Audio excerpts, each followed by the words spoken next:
Inspiracijski podcast za Majo Monroe.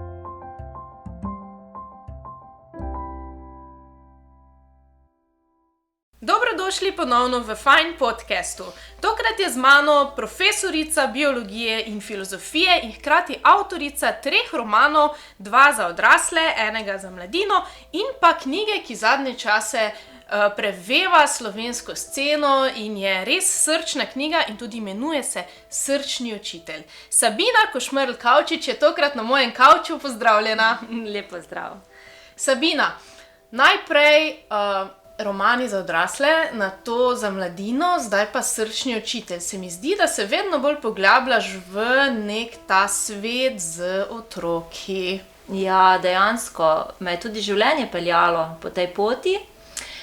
Biti pisateljica je nekaj, kar nama je skupnost, ne? Tudi ti si povedala, da je to bila tvoja ena taka otroška želja. Ampak po resnici povedano, dolgo nisem verjela, da sem kaj takega sposobna narediti. Bila sem strastni knjižni molček, to odkar, sestra me naučila brati, preden sem šla v šolo in beremo takrat brez prestanka. No, potem pa je življenje poskrbelo, da sem imela en krajši odmor, ko sem bila brez službe in sem takrat začela pisati roman. In potem sem ga dala najprej prebrati tesnim bralcem, ki so me pa zelo, zelo podpirali in me prigovarjali, naj pišem naprej, ker čakajo nadaljevanje. Na moje veliko presenečenje je bil roman nemudoma sprejet na založbi. In potem sem dobila za tistim romanom, ki je šel še pogodbo za še 2 romana, da ga izdam pri tej isti založbi. No, potem pa sem si nekako vedno bolj začela zaupati zaradi povratnih informacij bralcev in seveda si hkrati skozi leta pridobivala izkušnje z poučevanjem, ker sem učila tako na osnovni šoli, pa potem na srednji, pa na gimnaziji, pa izobraževala odrasle. Pa seveda tudi moji otroci so odraščali, ne? Imela sem 2 hčeri že, potem je prišel leta kasneje še sinko in zdaj skozi vso to nekako me življenje kar samo zapeljalo v tako tematiko. Tako, ja, v bistvu, to sem skoraj pozabila povedati, ampak si zdaj itak ti mama 3 otrok. Povedala si mi, da je tvoja zgodba takšna, da si najprej imela hčere z enim partnerjem in potem si zdaj z drugim možem in kako se je to vse odvilo.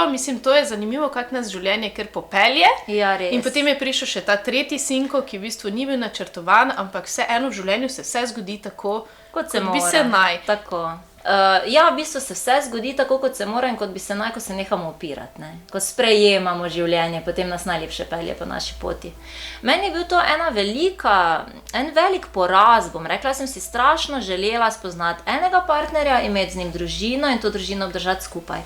Ker tudi jaz sem otrok ločenih staršev in to je bilo meni zelo velika, kako bi rekla, v življenju želja, da se mi to ne zgodi. Ampak na neki točki sva si morala priznati s partnerjem, da enostavno sva se skozi leta razvila 2 različna človeka, ki imata različne interese, ki sta fajn prijatelja, kaj več kot to, pa pravzaprav niti več ne. Na srečo sva bila oba na taki stopnji, da sva se to lahko skomunicirala, se dogovorila in dala sva si veliko časa. Bom rekla, da sva pravzaprav že zadnjo leto fiksno bila dogovorjena, da sva narazen, ampak sva se podpirala in reševala dejansko bolj kot ne stanovanjski problem. Moram ga pohvaliti, ker me je celo pomagal seliti in to brez jeze in zamer. Vse so bila vmes težka čustva, oba sva jokala na trenutke, ampak enostavno nekako sva znala zrelo to narediti. In sem zelo mu hvaležna, moram reči, ker tudi otroci nimajo z tega obdobja nekih ran, nekih bolečin. Oni sta vedno razumeli, da čeprav se midva razhajava, imava njo enako rada, ne? In smo tudi negovali vse te stike. No, potem smo šle punce na Princeski dvor in smo bile tam en čas, smo kraljevali same. Potem pa je vseeno prišel princ, čeprav sem si mislila, oziroma kralj, ne, čeprav sem nekako imela občutek, da smo princese čisto okej tam, kjer smo. No, moram pa reči, da kralj me je pa potem prisilil, da iz princeske postane kraljica. Ne, to pa moram reči, da ni bila to veza, ki je zdaj zame nekaj najlepšega, ampak je to bila veza, ko sem bila na točki, zdaj pa odrasti ženska dokončno, ali pa bodi princeska. To si zanimivo zdaj izpostavlja, ker se mi zdi kar pomembno v življenju, da pridemo do te točke in mnogi žal ne pridejo do te točke, v bistvu, da je treba odrast. Kaj pa pomeni v bistvu odrast? To pomeni, da sprejemamo odgovornost za svoje dejanja, da v bistvu začnemo stvari sprejemati z nekim odnosom in se jim ne upirati, si mi prej rekla. Ne? Se pravi, je to nek način nekaj ključnega, kar bi naj predali tudi našim otrokom? Ja, to si ti tudi tako lepo rekla prej, ne? Kako je to otročje vedenje, ne? Da se izogibamo situacijam, smo jezni na njih, jim zamerimo, namesto da bi jih po odraslo znali sprejeti in jih obdelati. Ne? Ampak tu je zadaj ena večja zgodba, ker v bistvu v življenju, kar te izzove, kar ti povzroči neke težke občutke, to znotraj tebe odpira rane. Ne? Neka potlačena prepričanja, stare rane, neozaveščene vzorce. In izzivi pridejo prav s tem namenom, da to si ti obelodaniš in da lahko to spremeniš.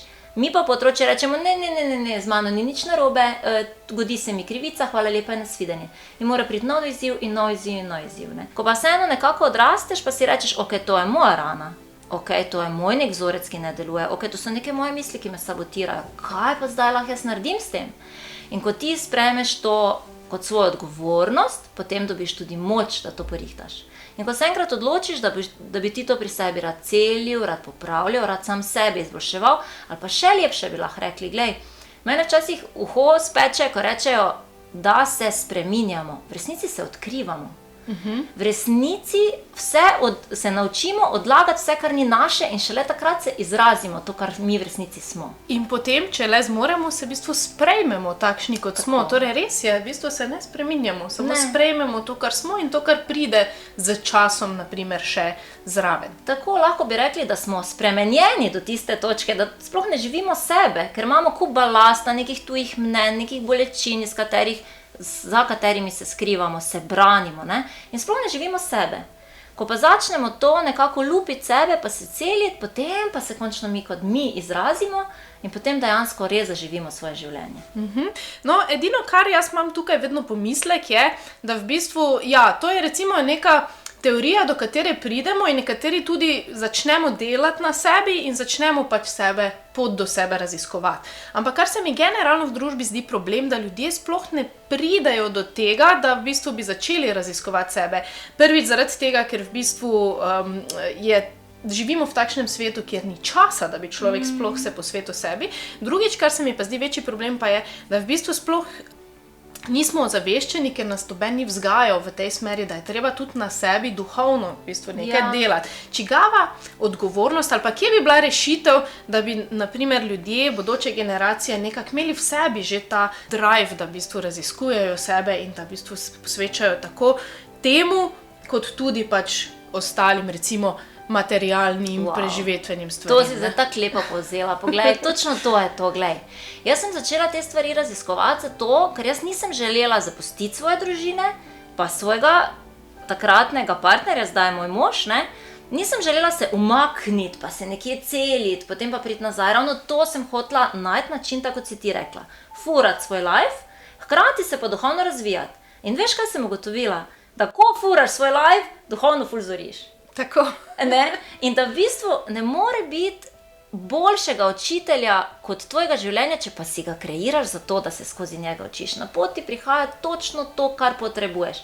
In ko se nehaš temu izogibati, ko začneš se učiti, kako skozi te situacije, imaš vse, kar potrebuješ za svoj osebni razvoj. In tako lepo si rekla, nimamo časa, ampak veš, ko ti ugotoviš, da si znotraj vsake situacije lahko vzameš čas. Prej smo se pogovarjali o tem, kako starši narobe silimo otroka, ker smo pač bili tudi mi tako siljeni, ker naši starši pač niso znali drugače, ne? So naredili, kar je bilo v njihovi moči. Recimo, mami meni do tega opravila, ni, jaz tega ne želim opraviti. Ne? In so nam rekli, kaj me briga, ako se počutiš, to boš naredil. Tako. In tudi mi imamo nekako ta vzorec, kaj me briga, ako se ti počutiš, to boš naredil. Zato, ker imamo občutek, starši, otroka ne smemo pustiti, da nič ne dela, potem bo nevzgojen in ne bo imel delovnih navad in ampak gre za način, kako otroka usmeriš. Se pravi, zdaj si pa vzami čas zase, v tem trenutku, ko čutiš odpor in se znotraj sebe nauči to dejanje, ki te čaka, osmisliti do take točke, da bo odpor splahnel in boš ti lahkotnega srca to opravil. In zdaj pogled, če ti od malih nog to začneš uriti, kako potem kot odrasla oseba, ne, recimo, meni zdaj, ko si mi tako lepo rekla, srčni učitelj nekako preveva zdaj sceno, za kar sem izredno hvaležna, ne, tudi tebi za povabilo. Ampak poglej, pred vsakim takim dogodkom, da pridem k tebi, da grem na snemanje, da grem na radio, je en strahec. In če bi jaz rekla, to pa zdaj čutim, da ni zame, ne, to pa se jaz ne grem, ja. Bi obtičala v neki svoji coni obdobja in ne bi rastla, Hkrati pa ne bi imela vseh teh pozitivnih odzivov, poslušalcev, bralcev, ki mi pravijo, pomagajo mi vaše besede. Torej sem jaz morala znati se tu ustaviti, si reči, čutim odpor, ampak poglej, in sem znala svoje misli ozavestiti, reči, zmogla boš, sama sebe začela bodriti. To je dobro zate. Tako. To je moja pot, v Tako. bistvu, ki tako ali tako hočem slediti. Točno to. In ko to znaš sam sebi povedati, začutiš znotraj sebe premike. Nam so vedno fokus obračali navzven. Ko se zunaj vidi rezultat, nekaj šteje. V resnici se pa mora najprej znotraj tebe videti rezultat. Ne? In ko začutiš ta premik, ok, zdaj pa lahko grem na snemanje oddaje. Zdaj pa ne grem z odporom, pa z nekim strahom, zdaj sem pa jaz to v sebi, sem si vzela čas in sem to uredila in zdaj pa grem z nekim zanosom, z nekim pričakovanjem, z nekim vznemirjenjem grem to narediti. Ne? Ti to imenuješ v bistvu tudi naredi obrat. Ja. Metoda, recimo, da to imenujemo metoda. Ne? Daj mi en taki praktični primer, no? Kaj pomeni naredi obrat? Ja, jaz ko sem spisala to knjigo, potem sem dejansko odkrila, da ima Katie Byron, lahko jo priporočim, če koga zanima, ima čudovit sistem za obračanje svojih misli. In ona ima prav 4 vprašanja, če jo pogooglate Katie Byron, ima prav 4 vprašanja. Recimo, najprej moraš biti mojster sam sebe dovolj, da ugotoviš, katera misel te straši. Recimo, vzamemo za primer, mene je zelo strašila misel, ne bo mi uspelo, ostala bom brez denarja, moji otroci bojo obubožani. Recimo, to je bilo To je v mojih... kar v bistvu pogosti strah sploh, recimo mam samohranilk, ali Ja. pa mam, ki želijo mogoče nekaj več, ali pa nasplošno staršev, tudi očetov, v bistvu, ki morajo biti providerji. Tako, ne? In to, ko sem jaz ozavestila, da mene to zelo straši, kaj ti zelo lepo reče, napiši si ta stavek, torej ozavesti svojo misel, potem se vprašaj, ali si prepričana, da je to res. Ja, ne morem biti prepričana, da mi ne bo uspelo, da bomo Tako, v bistvu obubožali. nimaš dobenih dokazov. Nimam dokazov za to. Ne? In ona potem gre še korak dlje pa reče, si res prepričana, če ti še vztrajaš v koraku 2, ja, sem prepričana, še ona res te tako dolgo izpraša, da res ugotoviš, ne morem biti prepričana. In potem ona reče četrtič, kakšna bi pa bila, če ne bi imela te misli.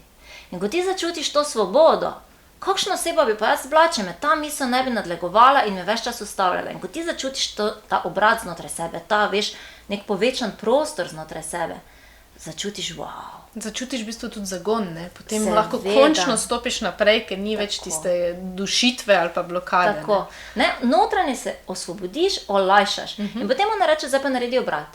Bo mi uspelo. Moji otroci ne bodo obubožani.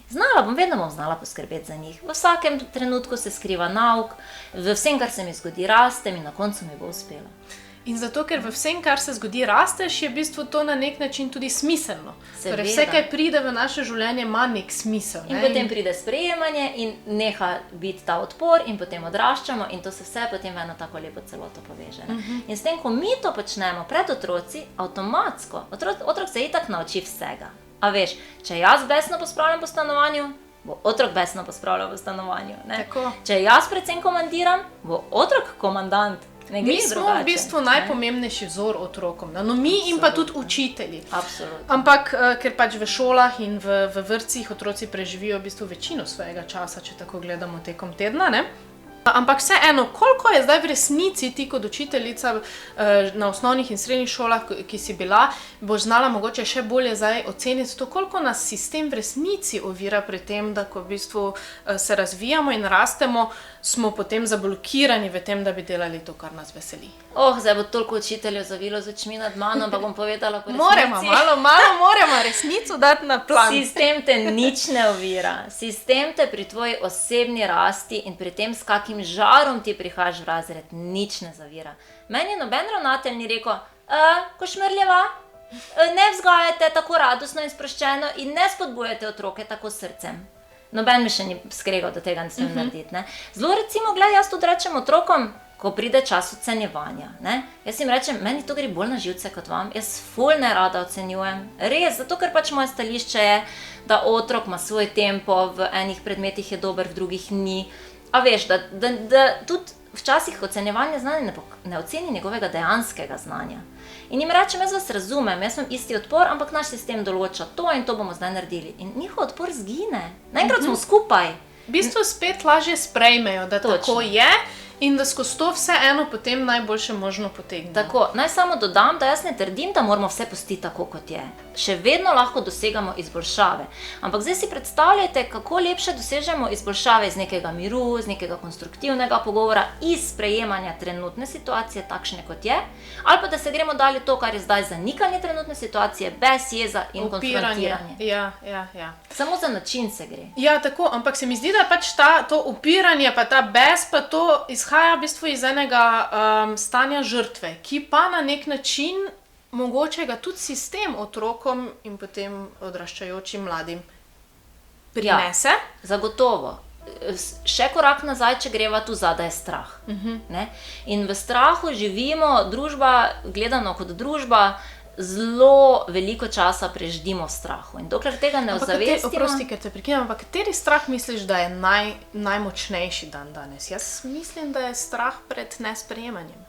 Tem, da ne bomo sprejeti takšni, kot smo. Je to ta strah, ki ga omenjaš zdaj? Jaz bi rekla, da je dejansko generalni strah, nisem dovolj dober.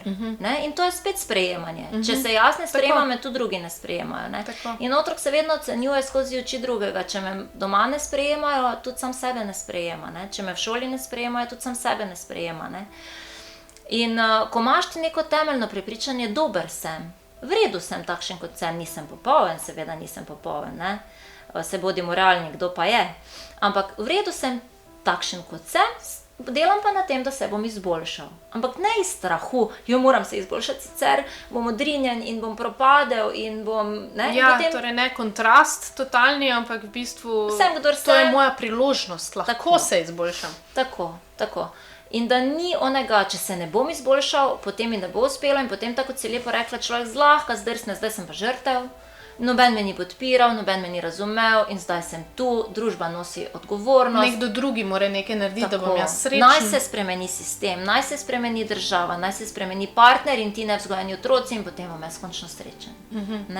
Ko pa ti sprejmeš, požreš to, ne vem, kako bi rekli, grinko pilolo, in sprejmeš to odgovornost in v sebi sprejmeš vse svoje tudi te težje plati, potem dobiš tudi moč, da to rešiš. Tako moč, to, ko si zdaj rekla, pač takoj sem imela v glavi, ko si že začela v bistvu napovedovati to besedo, pač moč, res, tem se res opolnomočimo, ne, se pravi, sem to, kar sem tu, kjer sem in ko se res začutiš, se mi zdi, da res lahko stopiš naprej z vso odgovornostjo in tudi močjo. Tako lepo je povedano, ne, da na nekem levelu življenja ostajaš, dokler ga nazmojstriš. In dokler si ti v tem levelu, ko neki otrok, ko se pritožuje, pa stoka, pa joka, pa ne zna sprejemati, pa ne zna radostno bivati, tako dolgo pač ne dobiš naslednjega levela. Ne moreš imeti 3 kepic, če ene ne znaš nositi. Tako. Ne? In ko se zmojstriš, ko sprejmeš to, kjer si zdaj in znaš v tem nivoju nekako radostno bivati, je potem presenetljivo te tudi okolica začne dojemati kot mojstra. Ne morem jaz mojemu otroku pamet soliti, če me pogleda, pa me vidi zamorjeno, zagrenjeno. On mi ne bo verjel, da jaz znam živeti. In ne bo prišel k meni po nasvet, ampak si bo mislila, mama, čim manj časa s tabo, da ti bom čim manj podoben. Točno tak. Mogoče še samo za konec en ful lepi stavek, ki sem ga našla včeraj na tvojem Facebook profilu oziroma v tvojem Facebook zapisku, ful dobro si napisala, izkušnja za hčero, ki jo pelješ v šolo in na koncu napišeš, obilje se začne znotraj nas, med nami in se nato odrazi v naši okolici, v zunanji realnosti in vzdrževanje klime zadovoljstva v družini in v hiši je bistven temelj. To sem jaz razumela tudi v kontekstu celega zapiska, predvsem na način, da sprejeti je treba ne samo sebe, ampak tudi obilje, ki je že ves čas okoli nas. Ne? Pa ljudje, mislim, če bi se urili v tem, da namesto, da zrejo, da si dovolijo avtomatsko zreti v vse, kar nimajo, in bi rajši naredili obrat in bi zrli v to, kar imajo, ljudje mislijo, da bi jim takrat zmanjkalo goriva za napredovanje. V resnici se pa tam gorivo ravno skriva. Zadnjič sem rekla na enem predavanju, so se mi smejali, ker sem rekla, pridem domov, utrujena, nabasana, polno vsega, vidim oni, prazna embalaža na pultu, moj mož ne zna vreči prazne embalaže v koš in že mislim, ne. Pa se spomnim, on ni vrgel prazne embalaže v koš, je pa šel po otroka po službi, je šel v trgovino po službi, poglej, kosilo me čaka doma. In jaz bi tega človeka, ki mi je to vse naredil, zdaj nahrulila, ker ni vrgel prazne embalaže v koš. Ker kurja koža mi gre, ne? Ker dejansko včasih kar pozabimo, kaj je v resnici pomembno in vredno življenje. In ko ti človeka, ko mu daš pristno zahvalo, ko čutiš hvaležnost zanj, on ne more drugega, kot da postaje boljši in boljši. In enako je z nami. Ko si damo pristno hvaležnost zase, ko se pohvalimo, pa avtomatsko se naše pozitivne lastnosti jačajo. In enako je, če imamo pozornost na negativni plati, se bo pa jačala ta. V bistvu smo res kreatorji in taki čarovniki znotraj svojega življenja. Hvala, Sabina. Jaz mislim, da sva prav fajn danes zaključili ta pogovor, ki je bil danes mogoče malo bolj na to, koliko smo pač starši, učitelji in odrasli lahko vzor otrokom in da jih peljemo že po poti v odraščanju do tega, da v bistvu cel čas opazujejo in raziskujejo svoj fajn in potem v bistvu ta fajn tudi živijo. Hvala ti, da si bila danes z mano. Najlepša hvala za vabilo. Če ste se imeli fajn in želite še več inspirativnih podcastov, se ne pozabite naročiti na naš YouTube kanal, lajkati našo Facebook stran in slediti Fajn zgodbi na Instagramu. Bodite fajn, vsak trenutek v dnevu.